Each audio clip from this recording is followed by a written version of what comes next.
Bismillahir Rahmanir Rahim. Alhamdulillahi wa salatu wa salamu ala Rasulillah wa ala alihi wa sahbihi ajma'in wa ba'd. Inshallah, we'll just continue on to wrap things up. I'll just be mentioning a couple of things, real basic things in regards to a couple of extra related issues to Ramadan. And then inshallah we'll end with the Q&A. One thing that I do want to mention that Brother Nu'man touched on, and that was towards the end what he was mentioning about the importance of attending sessions or programs that help educate you about the meaning of the Quran, and how this is how you counter the lack of, this is how you counter the issue of not understanding what is recited in the Quran in Salat Taraweeh. That's a very important point, because from a fiqh perspective, one thing that I'll tell you is that one of the most frequently asked questions that I get is about holding the Mus'haf, holding the Quran in Taraweeh prayer when you're praying behind the Imam. I get asked this question all the time, from brothers, from sisters, young and old, everybody. All backgrounds. I get asked this question over and over again. Can we hold the Quran? Can we hold the Mus'haf during Taraweeh? And the number one reason for people asking this question is because I don't understand what's being read. I can't focus. So at least this way I'll be following along, focusing. I get asked the question, what if I just sit down in the back and hold the Mus'haf and follow along? Isn't that good? Because otherwise I'm standing there, I don't know what's going on. There is a problem. I'm not denying that there's a problem. And there's a problem that we don't understand what's being recited. And so that makes it very easy to lose your khushu' and your concentration in your salah. But the way to solve that problem is not in what we're looking for. We start assuming, we start thinking holding the Quran and different little things like this will help to solve my problem. This won't. This defeats the purpose. It's salah, it's reflection. It's not a reading exercise. It's not a read along. We can have a different class for reading along or things like that. That's not what Taraweeh is not some big adult read along. It's not. It's for reflection, it's for listening, it's for tadabbur, it's for tafakkur. And so the way we counter that, as he mentioned, is that we attend classes or sessions. First of all, increase your language of the increase your knowledge of the Arabic language. Become a student of the Arabic language. That's number one. But that's a long process. That's going to take some time to start showing its fruits. But in the meantime, start attending the durus, start attending the halaqat, the lectures that are going on, that are specifically arranged in the month of Ramadan. Attend them, take notes, become a student. This is another thing. Many times we have wonderful educational opportunities. We say, oh brother, I really didn't benefit that much. It wasn't that great. Well, we're saying it wasn't that great because the whole time I was sitting at the back of the masjid with my legs sprawled out, my phone in my hand, texting my friend. And then 45 minutes later when the Imam or the Shaykh is done, then we say, it was all right, I really didn't benefit that much. Well, of course you didn't benefit that much. Come there, have your little notebook, sit down with a pen, pay attention, write a few notes down, preserve that knowledge, soak it in. And then see if it doesn't help you, inshallah, when you are reciting your salah, when you are standing into Taraweeh. So basically, real briefly, the virtue of Taraweeh. He mentioned a lot in regards to Taraweeh and its virtue from a spiritual perspective. Basically, what does the Prophet ﷺ tell us about Taraweeh? مَنْ قَامَ رَمَضَانَ إِيمَانًا وَاحْتِسَابًا غُفِرَ لَهُ مَا تَقَدَّمَ مِنْ ذَنْبِهِ.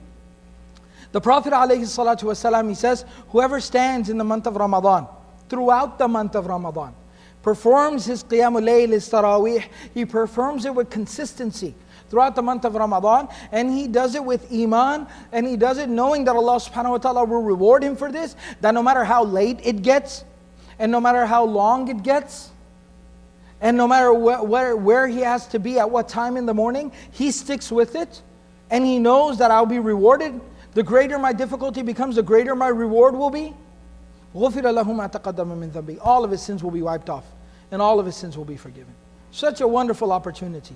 This reminds me of the hadith of the Prophet ﷺ, the incident from the Prophet ﷺ's life, when he was ascending the mimbar and saying Ameen. What was one of those supplications? Jibreel ﷺ came to him and told him that cursed is that person, ruined is that person, who gets the opportunity of the month of Ramadan, but doesn't achieve forgiveness through this great blessed month of Ramadan.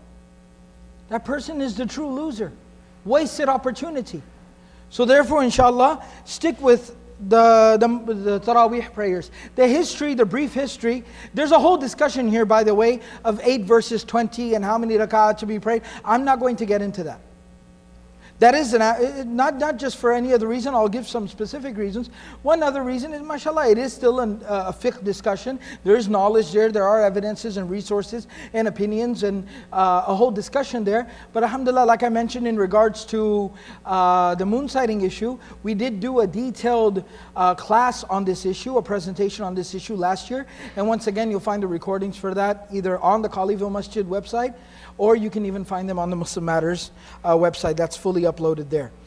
But the history of Taraweeh is that the Prophet ﷺ came out, performed the salah with the Sahaba, and then he came out the second night and performed it. And then he came out the third night and he performed it. But then he didn't come out. And the Sahaba waited around till late at night for the Prophet ﷺ to come out and lead them in Taraweeh. And when asked finally why he did not come out, he said, I didn't want it to become an obligation upon you. So Taraweeh, the status is that it's not a fard, it's not a wajib. Nevertheless, it is a very emphasized sunnah of the Prophet ﷺ. It is a very, very emphasized sunnah of the Prophet ﷺ. And it is, during the time of Umar ibn al-Khattab radiallahu anhu, it was instituted, systematically organized to be performed in congregation, and the recitation of Quran to be completed in the Taraweeh itself. This occurred during the time of Umar al-Khattab radiallahu anhu, but at the time of the Prophet ﷺ, the Sahaba, they would also perform it at home, they would perform it in the masjid, they would make small jama'at, or they would perform it individually. Some of them would finish the Quran in it, some of them wouldn't. The finishing of the Quran during the month of Ramadan is the sunnah of the Prophet ﷺ. Finishing Quran during the month of Ramadan, not specifically Taraweeh. So Umar ibn al-Khattab radiallahu anhu, in his wisdom, when he saw weakness creeping into the Muslims and people losing focus, and now Islam spreading, becoming distant from the time of the Prophet ﷺ, kind of losing that energy and that vibe that was there at that time, he kind of merged the two together to facilitate the completion of both sunnahs at the same time. Now they're performing Taraweeh, they're performing it in congregation. When you do things in a group, it becomes easier. There's an environment. Try praying Taraweeh at home. It's very, very difficult by yourself. Come to the masjid and perform it and you get it done. So it just makes it easier to do it in a group. Secondly, completing the Quran as well was facilitated for us by the Sahaba radiallahu anhu. Umar al-Khattab radiallahu anhu also instituted that it should be completed in the Taraweeh prayer. So by no means is it an obligation, but it's still a very, very emphasized sunnah. And once again, make the most of the Ramadan. Don't just try to cut corners. Don't try to see what's the bare minimum that I have to do. Turn it into an experience. Make it an event that changes your life. Make it a turning point in your life. Now a couple of practical tips. What can we do in order to make it easier to pray Taraweeh? Because it's no denying it, it'll be a bit later this year. It's a little bit later than what we're used to last few years. So what are some practical tips? So the first thing is, when we come home from work, because the day is longer, try to get in like a little nap, try to take some rest, try to take it easy. And then come in for the Taraweeh. If you've had some rest, you've already taken a little nap, you've got off your feet for a little bit, then it'll inshallah give you more energy to perform the Taraweeh. The other thing is, like he mentioned, don't stuff yourself when you break your fast. At iftar time, don't eat yourself to death. Because basically it's like what I like to call a food-induced coma. That's what follows. You pass out. No end in sight. So don't do that to yourself. Eat light, eat easy, and inshallah come in, and that'll allow you to also participate in the Taraweeh properly. The other thing that I want to mention in terms of the children, like I mentioned about fasting. I do want to mention the children here again. I understand it's late, and I understand there are school nights. But at least on the weekends, if nothing else, same thing, give them a little nap during the day, during the evening. But bring them, let them experience. The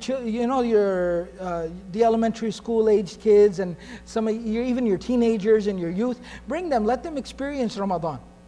Pray in Taraweeh, see that experience, get a sense of belonging to the community, and experience the Quran. I'll tell you a personal story.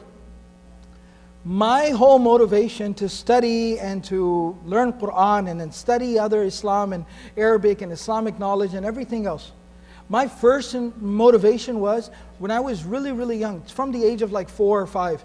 My father every single day would take me to Taraweeh prayers. Every single day would take me to Taraweeh prayers, even on school nights. You might, like I said before, you might disagree with that approach. Nevertheless, that was his focus and that's what he thought was best for me. And alhamdulillah, I thank him for it now. And I thank Allah subhanahu wa ta'ala that that's what he chose. So I remember I was about 7 years old. I'd been going to Taraweeh every single night for a couple of years already. And I remember one day on the way back from Taraweeh, I told my dad, I was amazed, blown away by the Imam, by the Shaykh who would lead the Taraweeh. He was reciting Quran from memory, and he would recite it nice and slow and easy and beautiful. No no speed train like Taraweeh. Nice and easy and slow, properly recited. And I was so amazed by his ability to do this. See, your children will aspire for even Islam, for knowledge of deen. If you take them, you expose them to that. Let them see how amazing it really is. So I was so amazed by it. I told my dad at that time, I want to memorize, I want to do what he does. I want to memorize Quran. I want to be able to read it the way he reads it. And that was my first motivation. And when the opportunity did present itself for me to be able to go and memorize the Quran, I referred back to that. I said, this is it. This is what I told you I wanted to do and I want to go. That was my first motivation. That was my first exposure. That was when I first dreamed of doing anything in the area of Islamic studies. So this is the type of opportunity Ramadan provides. So expose your children to this. MashaAllah, may Allah subhanahu wa ta'ala bless them, preserve them for the protection of their sincerity and their deeds. Last year I was so pleased to see this one family, and they would bring their children every single night for Taraweeh. And then what Brother Noman was talking about, the detailed explanation, the dars, of tafsir that follows after the witr, they would even sit with that, and their children would sit in that and listen and benefit. And without fail, at the end of Ramadan, that family came to me with their youngest son telling me that he's saying he wants to go and become a hafiz of the Quran. Last Ramadan, right here in this masjid. This is the opportunity Ramadan is. We talk about our children all the time. But here's the opportunity. Here's where we need to really seize the opportunity, make the most of it, inshallah. So I talked a little bit about the status of performing Taraweeh, and of course the relationship with the Quran therein, and how it's not an obligation, it's not wajib or anything like that, but still it was instituted later on at the time of Umar al-Khattab to finish the Quran during Ramadan. So inshallah we try to read as much Quran as we can in the Taraweeh, and inshallah it provides kind of a good opportunity to get two things done at the same time, and it facilitates. Like I mentioned earlier, there's a difference of opinion about the numbers. But like I mentioned, there is a good, mature, scholarly discussion there, a fiqh discussion there. But we've already conducted that once and time doesn't allow for it. So I've referred you, you can inshallah go and find a detailed lecture presenting the different opinions with their evidences. But what I will say this much is it's an issue. Like I've already told you about the status of Taraweeh, praying it in itself is not a fard. It's an emphasized sunnah, but that's what it is. So to start like doing takfir of one another, or criticizing one another, or breaking communities apart, having a big dust up in the masjid over the number of rakats of Taraweeh is really, really, really unfortunate. It should not be an issue of breaking the community apart, an issue of disunity. And that's why the safest bet is, inshallah, perform Taraweeh with your community and with your imam. And that's the best conclusion. Ibn Taymiyyah and many other scholars have come to this conclusion because of the hadith of Abu Dawood, that the Prophet ﷺ basically says that the reward of Taraweeh is for the person who begins and ends his Taraweeh with his imam.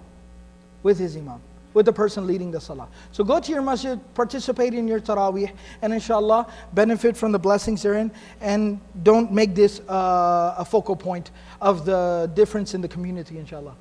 The other last issue that I'll talk about that's in relation to Ramadan is Itikaf. Now Itikaf in the Arabic language, its root of it, akafa, it literally means to focus on something.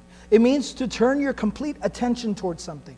And so therefore, i'tikaf is basically to seclude yourself, to completely focus yourself 100% towards worshipping Allah subhanahu wa ta'ala in the masjid, and not leave the premises of the masjid, not to indulge in any business, not to indulge in any physical intimacy with one spouse. Cut yourself completely off from that and devote yourself to Allah subhanahu wa ta'ala and towards ibadah during the month of Ramadan. This is, or in general. So i'tikaf, this is what it literally means. Now, in terms of i'tikaf, what are some of the rulings and what's the status of i'tikaf? So i'tikaf is of a few different types.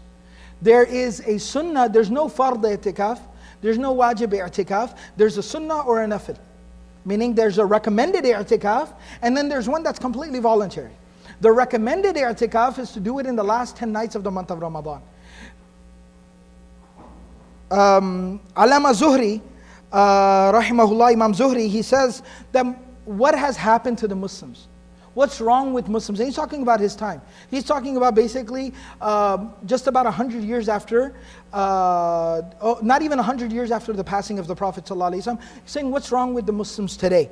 He's talking about 100 years later. He said they have given up on i'tikaf. Even though the Prophet ﷺ never abandoned the i'tikaf from the time he migrated to Medina till the time he died. Every single Ramadan he performed i'tikaf. And he was very regular about it. Some Ramadans, the Prophet ﷺ even spent 20 days in i'tikaf. Not 10, 20 days in i'tikaf. So i'tikaf is a very, very emphasized sunnah of the Prophet ﷺ. It's something we should strive for. And I'll tell you once again, very simply, that like we plan a vacation, you save up vacation days, you make arrangements, you take a vacation, at least aspire. That make a plan, maybe set your, if it can't be this year, set a goal, maybe next year, or a couple of years from now, set a goal. Fine, life is in the hands of Allah subhanahu wa ta'ala, but setting a goal and making an ambition for a good deed is recommended. And inshallah, if you die in between then, you'll still get the reward as if you did do the deed. So make the intention, 3 years from now, 5 years from now, I will sit for the 10 days of i'tikaf. I will make this commitment. And strive for this, inshallah. You have to make a goal and you have to strive for it just like we do anything else. So the 10 days of i'tikaf are the sunnah. There is a nafil i'tikaf as well. So there is i'tikaf outside of the month of Ramadan in the opinion of the majority of the scholars, and it can be done at any time. The majority of the scholars say the minimum is 1 day. To do i'tikaf for 1 day and 1 night, that's the minimum amount of i'tikaf. But there are some scholars like Imam Muhammad al-Hasan al-Shaybani rahimahullah, who says that there's no minimum for the i'tikaf. This is the preferred opinion within the Hanafi fiqh, and this is what the fatwa is upon. So that's why he recommends that whenever a person arrives in the masjid, make intention for i'tikaf and you'll get the reward as long as you're there in the masjid. However, majority of fuqaha say 1 day, 1 night is the minimum of i'tikaf. So this Ramadan, we might not be able to do 10 days, but maybe you can do 5 days. Maybe you can do 3 days. Maybe you can just do 1 day and 1 night. Do whatever you can. Make the commitment to do it. And this inshallah also facilitates seeking out the night of Laylatul Qadr during the month of Ramadan. And finally, so this is the minimum and recommended. And then the virtue and the importance. I'll just mention the virtue of it. This is a great sunnah of the Prophet ﷺ. And I'll just basically a quote, a very well-known quote of Ibn Qayyim rahimahullah. He says that what i'tikaf does is it leads you to a very strong connection with Allah subhanahu wa ta'ala. Because what you do is you cut yourself off, like Brother Nauman was mentioning earlier, that in Ramadan you cut off that which feeds the body in order to strengthen the soul, to try to regain some sense, some semblance of balance.